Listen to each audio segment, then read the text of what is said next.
காளமேகன் மூதாதையர் குகையை தன் வசப்படுத்த செய்ய வேண்டிய காரியங்களை ஆரம்பித்தான். மூதாதையர் குகை இருக்கும் வனம் கீழ்நாட்டு அரசாங்கத்தின் வசம் இருந்தது. காளமேகன் தனது அரசியல் பலத்தை பயன்படுத்தி குவாரி அமைக்கப் போவதாக அரசு அனுமதி வாங்கினான்.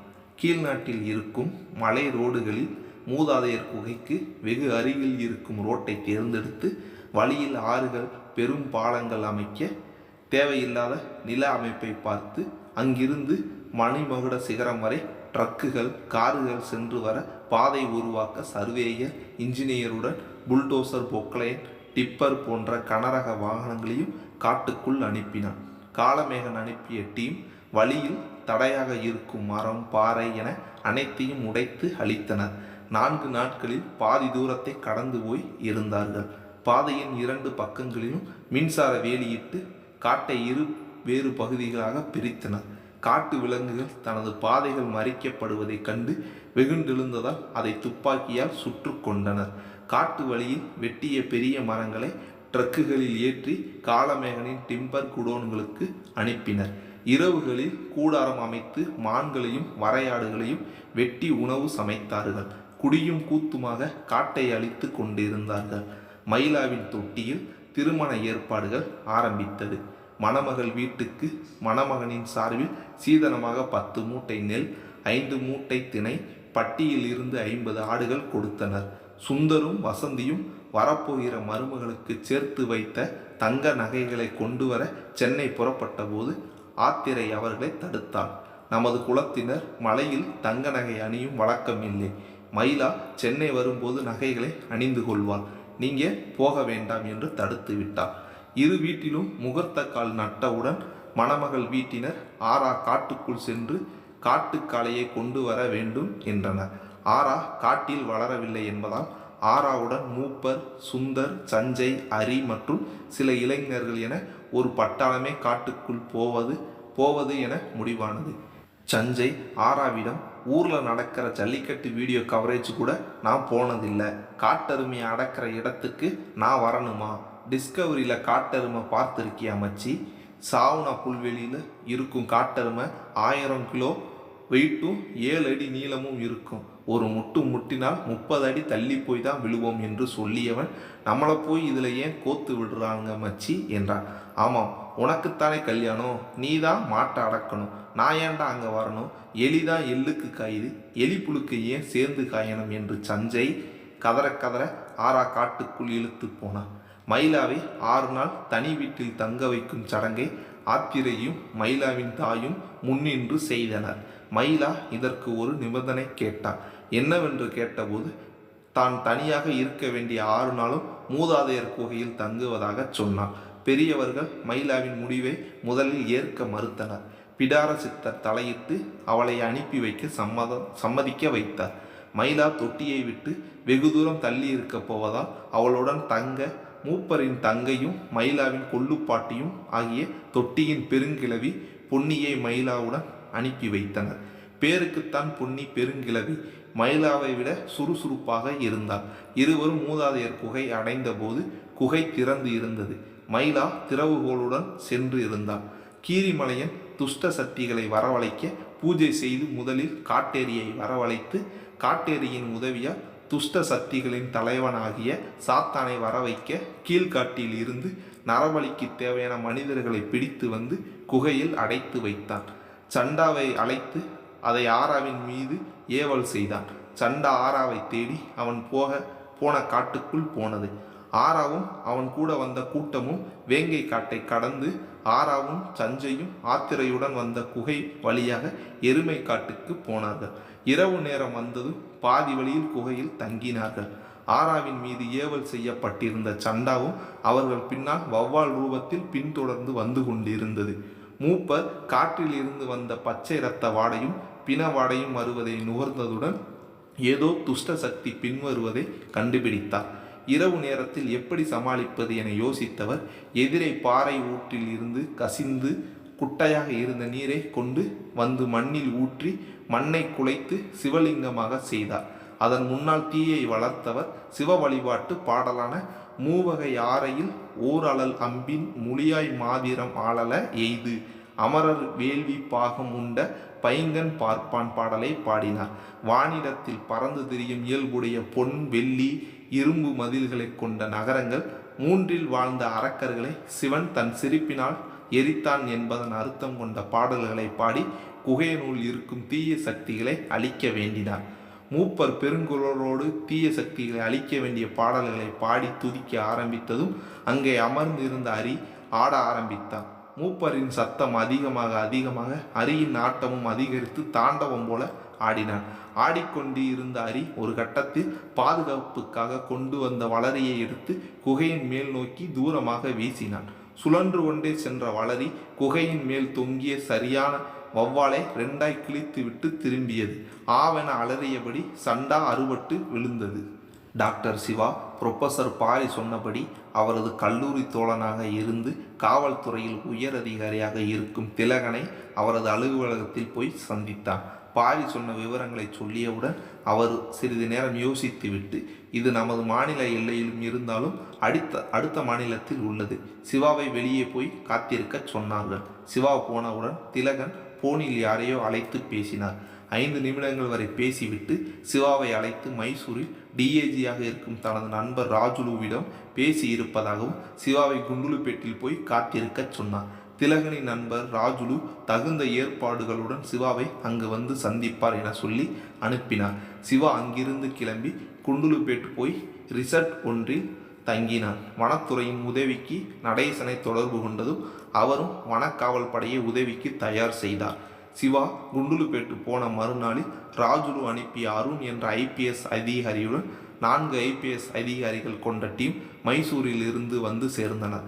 அனைவரும் பாரியின் அழைப்பிற்கு காத்திருந்தனர். பாரி வரச் சொல்லி அனுப்பியதும் ஆராவின் நண்பர்களாக திருமணத்திற்கு வந்தவர்கள் போல தொட்டிக்கு போனார்கள்.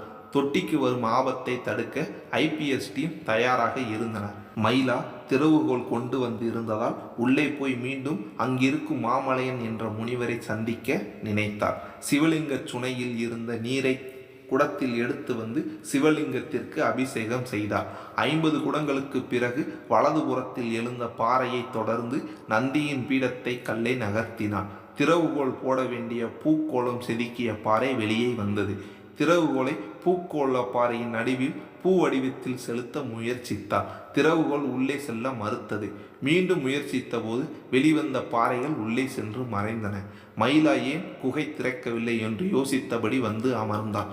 மலையம்மா மட்டுமே குகையில் நுழைய முடியும் என்றாலும் குகையை திறக்க மலையம்மா மகன்கள் வேண்டும், அதனால்தான் குகை திறக்கவில்லை என்பதை புரிந்து கொண்டான். தான் இருக்கும் இடத்திற்கு ஆராவோ சஞ்சயோ திருமணம் முடியும் வரை வரக்கூடாது என்பதால் இனி எப்படி உள்ளே போவது என தெரியாமல் யோசித்தார். அத்தையை போல உடலை விட்டு வெளியே வந்து தனது ஆன்மாவை குகைக்குள் அனுப்பலாம் என முடிவு செய்தார். மயிலா இதுவரை தான் உடலை விட்டு வெளியே வரும் வித்தையை செய்யாததால் சிறிது அச்சமாக இருந்தார். இரவானதும் பொன்னி கிழவியிடம் தான் உடலை விட்டு வெளியே போவதாக சொன்னதும் அவள் உன்னை நல்லபடியாக பார்த்து கொள்ளத்தான் இங்கு வந்து இருப்பதாகவும் இப்படி அபாயகரமான வித்தையை செய்ய அனுமதிக்க மாட்டேன் என்றார். மயிலாவுக்கு பொன்னி கூட இருந்தது தொல்லையாக இருப்பதாக நினைத்து பெருங்குழவி உறங்கும் வரை காத்திருந்தார். பொன்னி உறங்கியவுடன் சிவலிங்க சன்னதியில் போய் பத்மாசனத்தில் அமர்ந்து நிஷ்டையில் ஆழ்ந்தார். உடலை விட்டு வெளியே வந்த மயிலா கந்தரம் எனும் பொக்கிச குகையின் முன்னால் நின்றவள் சிவனை வணங்கிவிட்டு குகையை ஊடுருவி உள்ளே போக முயன்று மயிலாவால் முடியாமல் போனது. மயிலா மாமலையன் சுவாமிகளை தரிசிக்க பிடிவாதமாக முயன்று தோற்றாள். இனி தன்னால் முடியாது என்பதை உணர்ந்து மீண்டும் உடலில் சேர வந்தார். அதற்குள் பெருங்குழவி உறக்கத்தில் இருந்து கண் விழித்து மயிலாவை தேடி வந்து ஜீவனற்ற மயிலாவின் உடலை மடியில் போட்டு அழுது கொண்டு இருந்தார். மயிலா திடீரென கண் விழித்து எழுந்ததும் கிழவி ஏண்டி சொல்லாமல் இப்படி செய்தாய் என்று கேட்டார். மயிலா உள்ளே போக முயன்று முடியாமல் போனதால் அடுத்து வழி என்ன செய்யலாம் என தெரியாமல் கிழவி மடியில் படுத்து அழ ஆரம்பித்தார். பொன்னி என்ன ஆனது என கேட்டார். மயிலா நடந்ததை சொன்னதும் பொன்னி கிழவி அடியே கூறுகட்டவளே, நீ இன்னும் 3 நாளைக்கு வேறு ஆண்கள் கண்ணில் படக்கூடாதுல, அது மறந்து போச்சா உனக்கு? அதுதான் உள்ளே இருக்கிற சாமியாரை உன்னை பார்க்க வரவிடலை.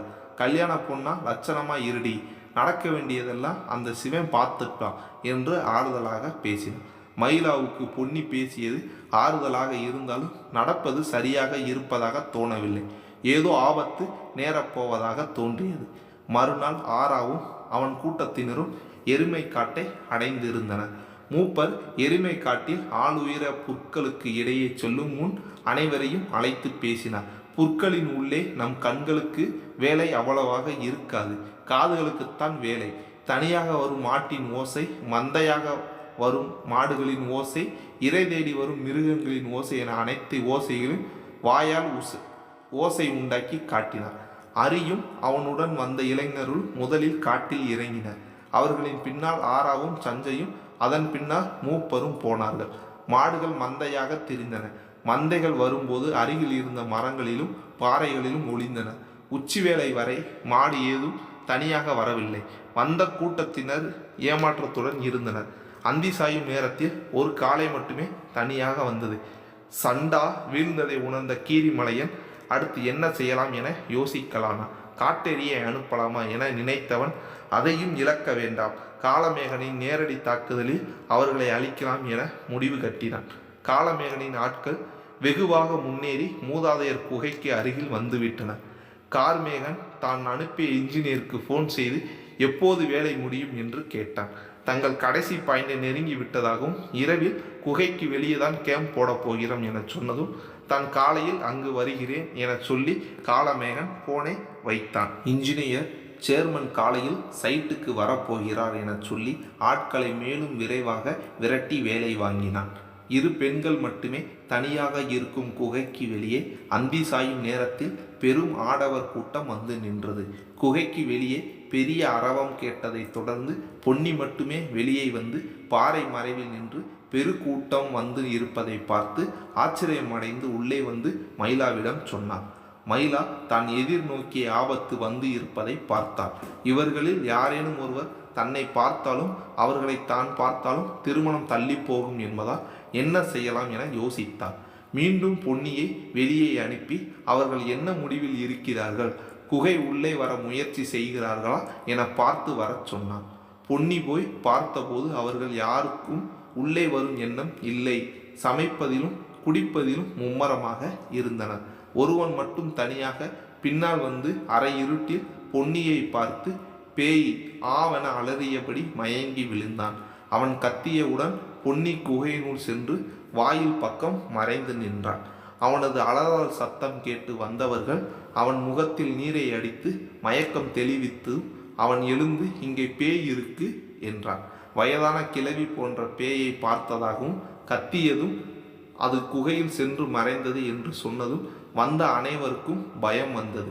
வந்திருந்த தலைமை இன்ஜினியர், நம்ம எவ்வளவு காட்டில் வேலை பார்த்து இருப்போம், இதை விட பயங்கரமான இடத்தையெல்லாம் பார்த்தாச்சு, சரி நானும் போர் மேலும் குகை உள்ளே போய் பார்த்து வர்றோம் என புறப்பட்டதும் ஒரு சில பயமற்றவர்கள் தாங்களும் கூட வருவதாக 5 பேர் கையில் சக்தி வாய்ந்த டார்ச் லைட்டுகளுடன் புறப்பட்டனர். 5 குகை உள்ளே வருவதை பார்த்து பொன்னி கிழவி உள்ளே ஓடி போய் பாறை மறைவில் மயிலை நிற்க வைத்து அவளும் ஒளிந்து கொண்டாள். குகை வாசல் வரை வந்ததும் இன்ஜினியர் சேர்மன் தான் வரும் வரை குகை உள்ளே யாரும் போக வேண்டாம் என சொல்லி இருக்கிறார். காலையில் அவர் வந்ததும் நமக்கு குகை உள்ளே தான் வேலை, அப்போ பார்த்துக்கலாம் எத்தனை பேர் இருக்குன்னு என சொன்ன இன்ஜினியர் வாசலில் நின்று டார்ச் அடித்து பார்த்ததும் அனைவரின் டார்ச்சும் அடித்து பார்த்துவிட்டு ஒன்றும் இல்லை என அவர்களின் டெண்டுக்கு போனார்கள். பொன்னி அவர்கள் பேசியதை கேட்டு இன்னும் 2 நாளைக்கு இவளை இந்த தடியர்களில் கண்ணில் படாமல் எப்படி மறைத்து வைப்பது என கவலை கொண்டார். மயிலா இத்தனை நாள் ரகசியமாக இருந்த குகை பற்றிய ரகசியங்கள் இத்தனை பேருக்கு தெரிந்து விட்டதே, இனி எப்படி இந்த குகையை காப்பாற்ற என யோசித்தார். இருவரும் அந்த பெரும்பாறையின் மறைவிலேயே உறங்கி போனார்கள். காட்டில் பெரிய மரத்தின் மேல் பெரிய பறன் இருந்தது. மாட்டை பிடிக்க சென்ற அனைவரும் அதில் அமர்ந்து புல்வெளியை கண்காணித்தனர். சஞ்சை மூப்பரிடம், பெருசு ஜல்லிக்கட்டு காளையே அடங்காது, காட்டெருமே எப்படி அடக்குவது என கேட்டதும் மூப்பர், செய்யா காட்டு மாட்டை அடக்க முடியாது, அப்படிப்பட்ட மாட்டை தொட்டி வர ஓட்டி செல்வது வீரஞ்செறிந்த செயலாகும், அதை செய்து முடிப்பவனுக்கே நமது குலப்பெண்களை மனம் முடிப்பார்கள். அதன் வழிமுறை எப்படி என்றால், மாடு பயப்படும் இலையை ஊற வைத்து தைலமாக காய்ச்சி மாடு பிடிப்பவர்கள் உடலில் பூசிக்கொண்டு களத்தில் நின்றால் மாடு அருகில் வர பயந்து ஓட பார்க்கும். ஓட நினைக்கும் மாட்டை பின்னங்காலில் சூட்சம இடத்தில் அடித்தால் மாடு கீழே விழும். விழுந்த மாடு எழுமுன் அதன் மூக்கில் மாட்டின் முரட்டுத்தனத்தை குறைக்கும் தைலத்தை ஊற்றி மாடு சாந்தமான நேரத்தில் மூக்கில் கயிற்றை போட்டு தொட்டி வரை கொண்டு செல்லலாம் என கூறினார். அதை கவனமாக சஞ்சையும் ஆறாவும் கேட்டுக்கொண்டனர். அந்தி சாயும் நேரத்தில் ஒரு காளையை தனியாக கண்டதும் மூப்பர் அரியையும் கூட வந்த இளைஞர்களையும் அந்த காளையை அடக்கி ஆறாவுக்கும் சஞ்சைக்கும் பழக்கி கொடுக்கச் சொன்னார். அனைவரும் அதனை ஏற்று அனைவரும் தைலத்தை உடலில் பூசிக்கொண்டு மாட்டை எதிர்கொள்வது அரி என்றும் மற்றவர்கள் காளையை திசை திருப்ப வேண்டும் என முடிவு செய்து மரத்தை விட்டு கீழே இறங்கினர். காளையோடு போராட போன அரி மாட்டை நெருங்கியதும் அது விலகி வேறு வழியில் போக நினைத்து திரும்பியது. மற்றவர்கள் வாயால் ஒலி எழுப்பி காளையை அரியின் பக்கமே போகுமாறு திருப்பி விட்டனர். காளை அரியை கண்டு விலகி போக அனைவரும் நெருங்கி வந்து காளை தப்பிக்க வழியின்றி செய்தனர். காளை வெறியோடு நின்றது. அரி அந்த நேரத்தில் காளையின் பின்னங்காலில் அடித்ததும் அது கீழே விழுந்தது. அரி காளையின் மேல் விழுந்து அதன் கொண்டு வந்த மூலிகை தைலத்தை மூக்கில் ஊற்றப் போகும்போது காளை திமிரிக்கொண்டு எழுந்து அரியின் வயிற்றில் கொம்பால் குத்தியபடி எழுந்து கொம்பில் தூக்கிய அரியை பல எட்டு அப்பாலுக்கு வீசி விட்டு காளை தப்பி போனது. காளை ஓடிய பின் அரியை அனைவரும் ஓடிப்போய் அரியை பார்த்தனர். அரி குடல் சரிந்து வெளியே வந்து கிடந்தான். அரி மயக்க நிலையில் குடல் சரிந்து இருப்பதை பார்த்துவிட்டு மூப்பர் குடுவைகளில் இருந்த நீரை கொண்டு வெளியே தெரிந்த குடல் பாகங்களை சுத்தம் செய்துவிட்டு தான் கொண்டு வந்த நுண்ணுயிர் விரட்டி மூலிகை சாறை கொண்டு தனது கை மற்றும் அரியின் வெளிவந்த குடல் பாகங்களை சுத்தம் செய்துவிட்டு குடலை தனது விரல்களை பயன்படுத்தி சரியான இடத்தில் வயிற்றின் உள்ளே தள்ளி வைத்தார். மூப்பர் அரியின் வயிற்றில் இருந்த காயத்தை ஏதோ விலங்கின் நரம்பை கொண்டு தைத்து விட்டு மீண்டும் ஏதோ மூலிகை சாறை தையல் போட்ட காயத்தின் மீது பிழிந்து சில மூலிகளை காயத்தின் மீது வைத்து கட்டு போட்டார். அரை மணியில் அரி கண் விழித்தான். மூப்பர் அரியை பார்த்து, கிறுக்கு பயிலை, உன்மத்தம் பிடித்த காளையை அடித்தால் எப்படித்தான் ஆகும் என்றார். அரி சிரித்தபடி எழுந்து நின்றான். ஆறா அரி எழுந்து நின்றவுடன் மூப்பரை பார்த்து, அவ்வளவுதானா என்றான். ஆமாம், காயமாற 4 நாட்கள் ஆகும். அதுவரை பாரம் தூக்கக்கூடாது. வலி ஏதும் இருக்காது. அதற்கான பச்சிலைகள் காயத்தில் வைத்திருக்கிறேன் என்றார். சஞ்சய், இதுவே சிட்டியில் நடந்திருந்தால் லட்சத்தில் செலவாகும். அப்புறம் கேட்க ஆள் இல்லைன்னா மூளைச்சாவுன்னு எல்லா பாடி பாட்டையும் கலட்டி விட்டுருவானுங்க என்றான். ரத்தம் சிந்திய மண்ணை எல்லாம் குழி வெட்டி புதைத்து விட்டு ராவானதும் குகையில் போய் தங்கினார்கள். மூப்பர் நாளை காலையில் நல்ல காலை கிடைக்கணும் என வேண்டியபடி படுத்தார். மறுநாள் காலையில் மயிலா கண் விழித்த போது பொன்னி அருகில் இல்லை. மயிலா வேறு யாரையும் பார்க்கக்கூடாது என்பதால் பாறை மறைவிலேயே பொன்னிக்கு காத்திருந்தார். பொன்னி வரும்போதே நல்ல செய்தியோடு வந்தாள். இந்த குகையில் இருந்து இன்னொரு குகைக்கு பாதை போவதாகவும் அதன் வழியே போய் நாம் அடுத்த குகையில் தங்கி நாளை விடிய காலையில் நமது தொட்டிக்கு போய்விடலாம் என்றார். மயிலாவும் பொன்னி காட்டிய பாதையில் வேறு யாரும் குகை உள்ளே வரும் முன் அங்கிருந்து அகன்றார். இருவரும் அந்த பாதையில் கடந்தவுடன் பாதை பாறையினால் மூடிக்கொண்டது. பொன்னி, இன்னைக்கு ஒரு நாளை கடந்தால் போதுமுடி, நாளைக்கு இந்நேரம் மாப்பிள்ளை கையில் பிடிச்சு கொடுத்துடுவேன் என்றதும் மயிலாவுக்கு வெக்கம் வந்தது. குகையின் வெளியே காலமேகன் அனுப்பிய ஆட்களின் சத்தம் கேட்டது. மயிலா தான் இப்போது இருக்கும் நிலையில் இதை எப்படி சமாளிப்பது என யோசித்தாள். காலமேகன் தனது ஆட்கள் முகாம் போட்டு இருந்த இடத்திற்கு காரில் வந்து இறங்கினார்.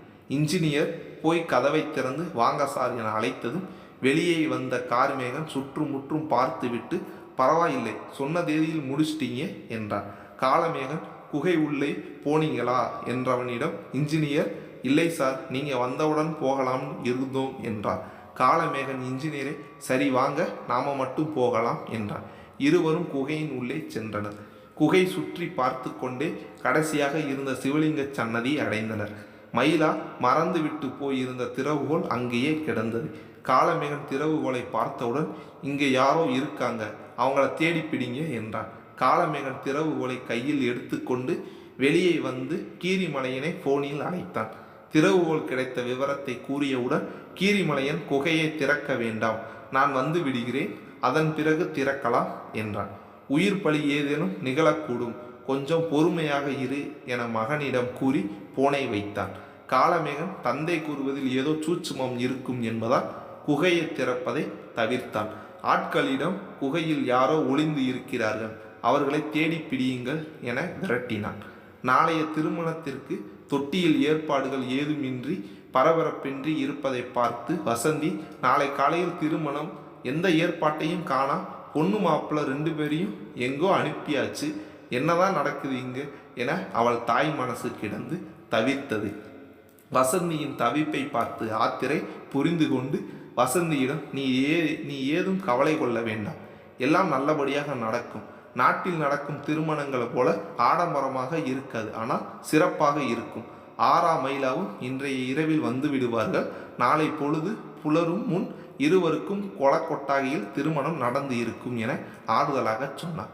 வசந்திக்கு ஆத்திரை பேசியது மனக்குழப்பத்தை தீர்த்தாலும் தான் அரும்பாடுபட்டு வளர்த்த மகனுக்கு இந்த காட்டுக்குள் யாருக்கும் தெரியாமல் விடிகாலையில் கல்யாணம் நடப்பதை நினைத்து மனம் ஒப்பவில்லை. நான் என் மகன் கல்யாணத்தை ஊரை கூட்டி திருவிழா போல நடக்கணும் என நினைத்து இருந்தேன், இப்படி நடக்கிறதே என வருத்தப்பட்டவள் சுந்தரிடம் கல்யாணம் முடிந்ததும் இருவரையும் சென்னைக்கு கூட்டு போய் பெரிய அளவில் திருமண வரவேற்பு நடத்தி அசத்திவிட வேண்டும் என சொன்னதும், அவரும் உனது விருப்பப்படி சென்னை போனதும் செய்து விடலாம் என்று சொன்னதும் தான் வசந்தி நிம்மதியானான். மறுநாள் பொழுது புலரும் நேரம் பரனில் போய் அமர்ந்தவுடன் ஒரு காளை தனியாக வந்தது. மூப்பர் மட்டுமே கீழே இறங்கி போய் காளையை தோதாக உள்ளதா என அதற்கு தெரியாமல் நோட்டமிட்டார். மூப்பருக்கு சரியான காளையாக தோன்றியது. சமிக்கை ஒலி எழுப்பி அனைவரையும் கீழே வரவழைத்தார். அனைவரும் காளைகளின் குரலில் ஒலி எழுப்பி காளையை குகை வாசலுக்கு அதன் போக்கில் ஓட்டிச் சென்றனர். குகை வாசல் அருகே வந்ததும் ஆராவை மூப்பர் தயாரா என கேட்டதும் அவனும் காளையை எதிர்கொள்ள தீரத்துடன் சரி என்றான். மூப்பரும் ஆராவின் அருகிலே நின்று கொண்டார். காளையை அனைவரும் சுற்றி வளைத்ததும் ஆரா மூப்பர் முன்னர் காளை வந்து நின்றது. மூப்பர் அதன் முன்னே போய் கம்பை சுற்றியபடி வட்டமாக நகர்ந்தார். காளை மூப்பரை நோக்கி சுற்ற ஆரம்பித்தது. காளை ஆராவின் நேராக திரும்பி நின்றபோது அருகில் வந்த மற்றொருவர் எந்த இடத்தில் அடிக்க வேண்டும் என சரியான இடத்தை காண்பித்தார். ஆராவும் கையில் இருந்த கம்பால் 1.5 டன் வெயிட்டில் ஓங்கி அடித்த நொடியில் காளை சுருண்டு கீழே விழுந்தது. உடனே ஆரா அதன் மேல் பாய்ந்து அதன் மூக்கில் மூப்பர் கொடுத்த தைலத்தை ஊற்றினான். காளை சாந்தமாகியது. காளையின் கால்களை காட்டுக்கொடியால் கட்டிவிட்டு மூக்கு கயிற்றை மூப்பர் சொல்ல ஆராவே போட்டான். காளை கத்தி மற்ற விலங்குகளை அழைக்காமல் இருக்க வாய்ப்பூட்டும் போட்டனர். எல்லாம் முடிந்து ஒரு நாளிகைக்கு பின் காளை வசம் வந்தது. காளையை குகையினுள் ஓட்டி போய் அங்கே ஓய்வில் இருந்த அரியை அழைத்து கொண்டு தொட்டியை நோக்கி புறப்பட்டனர். காளமேகன் ஆணையிட்டதும் அனைவரும் ஒளிந்து இருப்பவர்களை தேடினார்கள். யாரும் கண்ணில் அகப்படவில்லை. காளமேகனும் சரி கீருமலையன் வரட்டும் என காத்து இருந்தான். பொன்னியும் மயிலாவும் இரவானதும் இங்கிருந்து புறப்பட்டு தொட்டி செல்ல காத்திருந்தனர். மாலை நேரம் வந்ததும் ஆத்திரை மயிலாவை கூட்டி செல்ல மூதாதையர் குகைக்கு வந்தார். வெகு தூரத்தில் இருந்து குகை முன்பு இருக்கும் கூட்டத்தை பார்த்துவிட்டு கவனமாக யார் கண்ணிலும் படாமல் போனார். மயிலா பொன்னி இருவரும் அருகில் வேறு இடத்தில் மாறி இருப்பார்கள் என புரிந்து கொண்டவள் குகை அருகே போனதும் சமிக்கை ஒலி எழுப்பினார். சமிக்கை கேட்ட பொன்னி பதில் சமிக்கையை அனுப்பினார். ஆத்திரை புரிந்து கொள்ளும் முன் காளமேகன் சமிக்கையை புரிந்து கொண்டான். அதோ அந்த குகையில் ஆள் இருக்கிறார்கள், பிடித்து வாருங்கள் என்றவுடன் 6-7 பேர் மயிலா இருந்த குகை பக்கம் கிளம்பினார்கள். குகை இருந்த மலை எதிர்ப்புறமும் இடையில் சிறிது வெட்ட வெளியாகவும் அதன் பின்னர் காடும் இருந்தது. ஆத்திரை மயிலா இருந்த குகையின் எதிரே காட்டில் நின்றான். ஆட்கள் வெட்ட வெளியில் நடந்து குகை பக்கம் வந்து கொண்டிருந்தனர். ஆத்திரை தனியாக வரவில்லை. அவளுடன் 4 வளர்ந்த வேங்கைகளும் வந்திருந்தன. அவைகள் ஆத்திரையுடன் விளையாடிக்கொண்டே கூடவே வந்திருந்தன. ஆத்திரை வேங்கைகளை பார்த்தாள். அனைத்தும் ஒரே நேரத்தில் உருமியது. புலிகளின் கர்ஜனை கேட்டவர்கள் திரும்பி போனார்கள். புலிகள் மீண்டும் உருமியதும் அனைவரும் பாதுகாப்பாக மூதாதையர் குகையில் போய் ஒளிந்தனர். அனைவரும் மூதாதையர் குகைக்குள் போனவுடன் ஆத்திரை மயிலா இருந்த குகையை நோக்கி போனார். பொன்னி முதலில் ஆத்திரையை பார்த்துவிட்டு மயிலாவை பாறையின் மறைவில் இருந்து அழைத்தார். மயிலா வந்ததும் ஆத்திரை கொண்டு வந்திருந்த உணவுப் பொருட்களை கொடுத்து இளைப்பாரச் சொன்னார். மயிலா ஆத்திரையை கட்டிக்கொண்டு தனது முட்டாள்தனத்தினால் திறவுகோலை விட்டு வந்ததாக கூறி அழுதார். ஆத்திரை யாரிடம் திறவுகோல் இருந்தாலும் குகை யாரை உள்ளே அனுமதிக்க நினைக்கிறதோ அவர்கள் மட்டுமே உள்ளே போக முடியும் பயப்படாதே என்று மயிலாவை சமாதானப்படுத்தினார். அந்தி சாய்ந்து இருள் ஆனதும் மூவரும் குகையில் இருந்து புறப்பட்டனர். மயிலாவை முக்காடிட்டு வெளியே அழைத்து வந்தனர். பொன்னி முதலில் நடந்தால். ஜெனரேட்டர் மூலமாக பகல் போல வெளிச்சமாக இருந்தாலும் பொன்னி போவது யாருக்கும் தெரியவில்லை. அவள் பின்னே இருவரும் வெளியே வந்து தொட்டியை நோக்கி புறப்பட்டனர். காவலுக்கு வந்த 4 வேங்கைகள் புடைசூழ தொட்டியை அடைந்தனர். மயிலாவை கொலக்கொட்டகையின் அருகில் இருந்த தனி வீட்டில் மயிலாவை தங்க வைத்தனர். மயிலா வந்து சேர்ந்த சிறிது நேரத்தில் ஆராவும் காளையை ஓட்டி வந்து சேர்ந்தான். அனைவரும் வந்தவுடன் கொஞ்ச நேரம் ஓய்வு எடுத்த பின் கல்யாண வேலைகள் கொலக்கொட்டகையில் ஆரம்பித்தது. சிவா வந்தது ஆரா சஞ்சய் இருவருக்கும் சந்தோஷமாக இருந்தது. சிவா ஆராவோடு தனிமையில் பேசினார். கொஞ்சம் கொஞ்சமாக ஆராவின் மனது மாறி இருந்தது சிவாவுக்கு தெரிந்தது. பாரி சொன்னது போல பெரிய விவகாரமாக இல்லை. விருந்து ஏற்பாடுகள் ஆரம்பித்தன. தொட்டி மக்கள் அனைவரும் நாளை முழுவதும் கொலக்கொட்டாயில் தான் விருந்து என்பதால் சமையல் வேலை தொடங்கியது. பொன்னி பெருங்கிழவியும் மூப்பரும் சமையலை நேரடியாக கண்காணிக்க தயார் செய்தார்கள். கீரிமலையன் இரவில் வந்து சேர்ந்தான். கார்மேகன் அப்பாவை கண்டதும் திறவுகோல் எடுத்து வந்து காட்டினான். கீரிமலையன் அனைத்து பலிகளையும் கொடுத்து சாத்தானை எழுப்பி இருப்பதாகவும் சாத்தான் நம்மை குகையினுள் செல்ல வைப்பான் என்றும் சொன்னான். கார்மேகனிடம் தொட்டியை அளிக்கும் வேலை எப்படி போகிறது என கேட்டவுடன் நேற்றிலிருந்து பெரும் பாறையில் 15 ஆட்கள் ராக்கெட் லாஞ்சர், ஸ்னீப்பர், டைனமைட் போன்ற பேரழிவு ஆயுதங்களுடன் காத்திருக்கிறார்கள். விடிய காலையில் மயிலாவின் திருமணம் நடக்கும் நேரத்தில் தாக்குதலை ஆரம்பித்து விடுவார்கள் என்றான். ஐலுலுவன் குலம் அழியப் போவதை நினைத்து கீரிமலையனின் மனம் குதூகூலம் அடைந்தது. கார்மேகன் வாங்க குகை உள்ளே போகலாம் என்றவன் என்ன யோசித்தான் என தெரியவில்லை. வெளியே இருந்த ஆட்களில் 3/4 ஆட்களை இங்கிருந்து கிளம்பி போகலாம் என சொல்லி அனுப்பி வைத்தார். மீதம் 10 வரை மட்டுமே இருந்தனர். கீரிமலையன் எதற்கு ஆட்களை அனுப்பி வைக்கிறாய் என கேட்டதும் இங்குள்ள ரகசியங்கள் ரகசியமாகவே இருக்கத்தான். நாம் குகையின் பொக்கிஷங்களை வெளியே கொண்டு வரும்போது மீத இருக்கும் 10 பேரையும் முடிச்சிடணும். அதற்குத்தான் 3/4 பேரை அப்புறப்படுத்திட்டேன் என்றான். கார்மேகன் சொன்னதை கேட்ட கீரிமலையன் அவனுடைய பங்குக்கு காட்டேரியை வரவழைத்து இங்கிருந்து திரும்பி போகும் ஆட்கள் அனைவரையும் அழிக்கச் சொல்லி ஆணையிட்டான். காட்டேரி அங்கிருந்து மறைந்தது. கார்மேகனின் ஆட்கள் 2 டிப்பர் மற்றும் ஒரு காரில் காட்டு வழியில் போனார்கள்.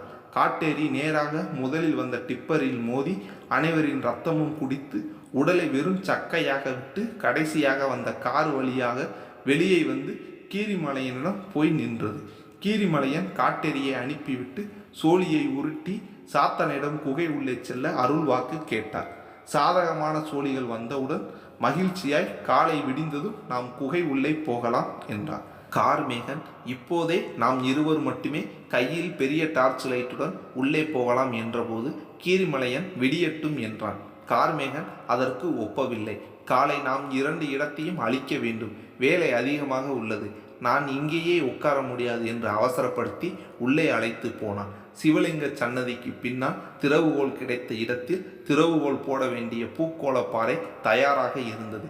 காளமேகன் திறவுகோலை போட்டதும் குகைப்பாறை மேலே சென்று வழி உண்டானது. இருவரும் அந்த பாதையில் போய் ஒரு கதவை அடைந்தனர். அங்கே பாம்புகளின் வீச்சம் இருந்தாலும் ஒரு பாம்பும் இல்லை.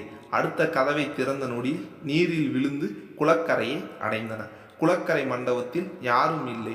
மண்டபத்துக்கு அப்பால் தெரிந்த கதவை நோக்கி போனார்கள். கதவில் இருந்த சித்திர பாவைகள் இருவரையும் பெயர் சொல்லி அழைத்து வரவேற்று கந்தரத்து உள்ளே அனுப்பியது. கதவு திறந்து உள்ளே போன இருவரும் ஒரு நொடியில் தங்கள் காண்பது உண்மைதானா கண்களையே நம்ப முடியாமல் சம்பித்து நின்றனர். கண்ணு கெட்டிய தூரம் வரை தங்கமும் வைரமும் மலைகளாய் குவிந்து கிடந்தன. ஒரு பக்கம் பெரிய தங்க சிலைகளும் முத்துக்களும் நவமணிகளும் பெருந்திரளாக கிடந்தது. கீரிமலையன் தனது பழியை ஏற்று சாத்தான் தனக்கு அருள் புரிந்ததால் இவ்வளவு எளிதாக பெரும் பொக்கிஷம் கிடைத்ததாக நினைத்தான். ஒரு பகுதியில் நூலகம் போல அலமாரிகள் அமைத்து பல ஓலைச்சுவடிகள் இருந்தன. இருவரும் தன்னிலை மறந்து தங்க காசுகளை வாரி இறைத்து விளையாடினர். கந்தரத்தின் மையத்தில் பெரிய மேடையில் இருந்த கிட்டத்தட்ட குகையின் மேற்பரப்பை முட்டும் அளவு பெரியதாக அம்பலத்தானி நடராஜர் சிலை தங்கத்தில் இருந்தது. இருவரும் ஒவ்வொன்றாக அள்ளி இறைத்து விளையாண்டபடி நடராஜர் சிலை அருகே வந்தனர். நடராஜரின் காலடியில் கிடந்த அபஸ்மரன் எனும் அசுரனின் சிலை இருவரையும் விட 5 மடங்கு பெரியதாக இருந்தது. நடராஜரின் உயரம் விஸ்வரூபமாக இருந்தது. குகையின் செல்வங்களை கண்டு மெய்மறந்து நின்றவர்களின் கண்களுக்கு நடராஜரின் கழுத்தில் இருந்த சேசநாகம் நெளிவது தெரியவில்லை. கார்மேகன் மட்டும் சற்று நிதானமடைந்து தன் வெளியே போய் பொருட்களை எடுத்துச் செல்ல ஆட்களை அழைத்து வருவதாக புறப்பட்டான். கார்மேகன் வெளியே போனதும் கீரிமலையன் மட்டுமே உள்ளே இருந்தான். கீரிமலையன் சுவடிகள் இருந்த பக்கம் போனான். அலமாரியில் இருந்து ஒரு சுவடியை கையில் எடுத்தான். அதை பிரித்து பார்த்தான். தன்வந்திரி என எழுதியிருந்தது. வேகமாக ஓலைகளை புரட்டினான். அதில் அறுவை சிகிச்சை முறைகளை பற்றி விவரமாக எழுதியிருந்தது. கீரிமலையன் பார்த்து கொண்டிருக்கும் போது சரசரவன ஏதோ மேலிருந்து கீழ் இறங்கும் ஓசை கேட்டு திரும்பியவன் முன் 5 தலையுடன் படம் எடுத்தபடி சேசநாகம் பிரம்மாண்டமாக நின்றது. பார்த்த நொடியில் அவன் கையில் இருந்த சுவடி நழுவி கீழே விழுந்தது. பண உயரத்தில் 5 தலையும் படம் எடுத்தபடி நின்ற சேசநாகத்தை கண்டதும் கீரிமலையன் கையில் இருந்த சுவடி நழுவி விழுந்ததும் உணர்வு பெற்றவன் அப்படியே அவன் கால்கள் பின் வாங்கியவன் ஓட நினைத்தான்.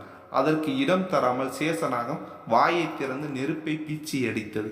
அவன் நின்ற இடத்திலேயே சாம்பலாகி காற்றில் கரைந்தான். கார்மேகன் நெடுநேரம் நடந்தும் கண்முன் தெரிந்த கதவின் அருகில் போக முடியவில்லை.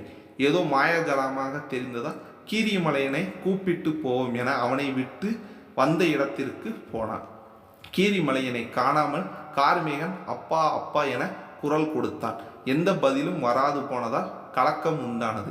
கார்மேகனுக்கு பொக்கிஷத்தை அடையும் எண்ணத்தை விட முதலில் வெளியே போக வேண்டும் என்ற எண்ணம் உண்டானது. கீரிமலையனை தேடி குகைக்குள் அலைந்து களைப்பாகியவன் கண்ணில் அழகிய அன்னப்பறவை போன்ற சிம்மாசனம் கண்ணில் பட்டது. யானை தந்தத்தில் தங்க பட்டைகளை இணைத்து வைரங்களும் பவளங்களும் பதிக்கப்பட்டு இருந்தது. அன்ன சிம்மாசனத்தை கண்டதும் அதன் அழகில் அனைத்தையும் மறந்தான். கார்மேகன் சிம்மாசனத்தில் ஏறி போய் நடுவில் இருந்த மஞ்சத்தில் அமர்ந்தான். தன்னையே மறந்து புவியாளும் சக்கரவர்த்தியாக தன்னை நினைத்து கொண்டான். கார்மேகன் அமர்ந்த சிம்மாசனத்தின் குடைமேல் இருந்த சேசநாகம் இறங்கியது. நொடியில் அவன் கண் முன்னே படம் எடுத்து நின்றதை பார்த்தவன் சிம்மாசனத்தின் பின்னால் குதித்து கதவு இருந்த பக்கம் ஓடினான். அவனை ஓடவிட்டு வேடிக்கை பார்த்த நாகம் வாசல் கதவை தொடும் வரை விட்டு தனது வாளை மட்டுமே சுழற்றி தான் இருந்த இடத்துக்கே அவனை கொண்டு வந்தது. வாளில் சுருட்டியதா எலும்பு உடைபடும் நேரத்திலும் இனி இந்த பக்கமே வரமாட்டேன், என்னை விட்டுவிடு என கெஞ்சினான். சற்று நேரம் பேசவிட்டு அப்படியே முழுதாக அவனை விழுங்கி வால் பக்கம் காற்றில் கரி துகள்களாய் அவனை வெளியேற்றியது. கார்மேகனின் ஆட்களுடன் இருந்த கூடாரம் மற்றும் வாகனங்கள் அனைத்தும் சில நொடிகளில் மண் திறந்து மூடியது. அனைத்து மண்ணுக்குள் போனது. அவர்கள் வந்து போன சுவடு கூட இல்லை. காட்டை அழித்து போட்ட பாதையெல்லாம் மறைந்து காடு மேலும் அடர்ந்து காணப்பட்டது. பெரும் பாறையில் கார்மேகனின் ஆட்கள் கொண்டு வந்திருந்த ஆயுத தளவாட பெட்டிகள் மண்ணில் ஏற்பட்ட மண் சரிவில் மறைந்து போயின. வெறுங்கையுடன் இருந்த அவர்களை ஆத்திரை செல்லக்குட்டிகள் சுற்றி வளைத்தும் நடேசன் மற்றும் அருண் IPS டீம் கையில் மாட்டினர். விடியும் வேளையில் ஆரா மயிலா காட்டுப்பூக்களால் தொடுத்த மாலை மாற்றிவிட்டு விரலை கீறி ரத்தம் வரவழைத்து அதை ஒன்றாக கலந்து திலகமிட்டு கொண்டனர். பெரியவர்களிடம் ஆசீர்வாதம் பெற்ற பின் கணவன் மனைவி இருவரும் காட்டெருமையை கட்டில் இருந்து விடுவித்தனர். மணமக்கள் கைகளால் ஆத்திரை பட்டியில் இருந்த ஆடுகளை இறைச்சி சோறாக மாற்றி விருந்தளித்தனர். ஆரா முழுவதுமாக மாறியிருந்தான். சந்தோஷமாக மயிலாவை ஏற்றுக்கொண்டார். மணமக்களை வைத்து ஒரு சில விளையாட்டுகள் நடந்தன. அந்தி நெருங்கும் வேலை வந்ததும் தொட்டியின் இளம் கல்யாணமான தம்பதியினர் பெண் மாப்பிள்ளையை தாயார் செய்து தொட்டியின் வடக்கே இருக்கும் தங்க நீர்வீழ்ச்சியின் உள்ளே இருக்கும் மணமக்கள் தங்கும் அலங்கரிக்கப்பட்ட சிறு குகையில் 3 நாட்கள் தனியாக விட்டு வந்தார்கள். எல்லாம் போனவுடன் மயில ஆராவிடம், அத்தான் நான் ஒன்று கேட்கலாமா என கேட்டான். ஆரா என்ன என சொல்லு என்றான். நம்ம மூதாதையர் குகைக்கு உடனே போக வேண்டும் என்றான். அவள் குரலில் ஏதோ அவசரம் இருப்பதை உணர்ந்தவன் மயிலாவுடன் மூதாதையர் குகைக்கு புறப்பட்டான். மயிலா எதிர்பார்த்தபடி எந்த ஆட்களும் அங்கே இல்லை. அவள் விட்டு வந்த திறவுகோல் அங்கேயே கிடந்தது. மயிலா திறவுகோலை எடுத்து அதன் பெட்டியில் வைத்து பத்திரப்படுத்தினான். குகையை சுற்றிலும் யாரும் இல்லை உறுதி செய்து கொண்டவுடன் நிம்மதியானான். ஆராவுடன் சேர்ந்து சிவலிங்க சன்னதியில் விழுந்து வணங்கினான். அம்மன் சன்னதியிலும் வணங்கினார். இரவு ஆகிவிட்டதால் தம்பதிகள் இரவு அங்கேயே தங்கினார். மயிலா தூங்கியதும் அவளுக்கு வந்த கனவில் பெரிய நடராஜர் சிலை உயிர் பெற்று ஆடுவது போல தோன்றியது. சிறிது நேரத்தில் மாமலையின் சுவாமிகள் கனவில் வந்தார். மயிலா, இனி நீ பயப்பட வேண்டாம். சிவன் சொத்து குலநாசம் என்பது போல அவன் சொத்தை எடுக்க நினைத்தவர்களை அவனே அழித்து விட்டான். இன்னும் எத்தனை பேர் வந்தாலும் நாமும் அவனுடைய அருளால் தடுப்போம். உனது வாழ்க்கை மகிழ்வோடு வாழ் மகளே என வாழ்த்தினார். மயிலா திடுக்கிட்டு எழுந்து அமர்ந்தாள். ஆரா என்னவென்று கேட்டபோது முழு கதையும் சொல்லி அவன் தோளில் சாய்ந்து உறங்கினான். மறுநாள் காலையில் தங்க நீர்வீழ்ச்சி போனவர்கள் 5ஆம் நாளே தொட்டிக்கு திரும்பினர். மயிலா ஆராவை சிறந்த வனமகனாக மாற்றி இருந்தான். சுந்தர், வசந்தி, பாரி, ஆத்திரை, சஞ்சய், சிவா என அனைவரும் மணமக்களை அழைத்து கொண்டு சென்னை போனார்கள். வசந்தி தான் வாங்கி வைத்த நகை அனைத்தையும் மருமகளுக்கு போட்டு அழகு பார்த்தாள். ஊரையே அழைத்து சுற்றமும் சொந்தமும் நட்பும் சூழ திருமண வரவேற்பு நடத்தினார். பாரி சொத்துக்களை சிவாவுக்கு கொடுத்து ஆத்திரையுடன் வேங்கை மலைக்கு புறப்பட்டார். ஆராவும் வேலை ரிசைன் பண்ணிவிட்டு மயிலாவுடன் மலைக்கு புறப்பட்டான். அவன் பின்னால் சுந்தர், வசந்தி, சஞ்சய் என அனைவரும் மலைக்கே போனார்கள். ஆராவும் சஞ்சயும் மயிலாவின் துணையோடு எடுத்த இருவாட்சி டாக்குமெண்ட்ரி பல விருதுகளை குவித்தது. சஞ்சயும் மயிலாவின் சகோதரியை மணமுடித்து வனமகனாகி விட்டான். இயற்கை சமநிலையை காக்கும் கவசம் காடு என்பதால் ஆராவும் சஞ்சயும் காட்டை காக்கும் ஹீரோவானார்கள். சுபம்.